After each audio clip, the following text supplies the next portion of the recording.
I-quote niyo po ako dito. Ako ay naniniwala na garapal ang katiwalian sa pamahalaan sa ilalim ni Pangulong Bongbong Marcos ngayon. Sasabihin ko po sa inyo yan. Garapal.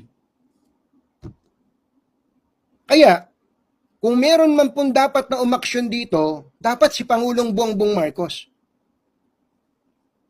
Si Pangulong Bongbong Marcos should act immediately. Ngayon na.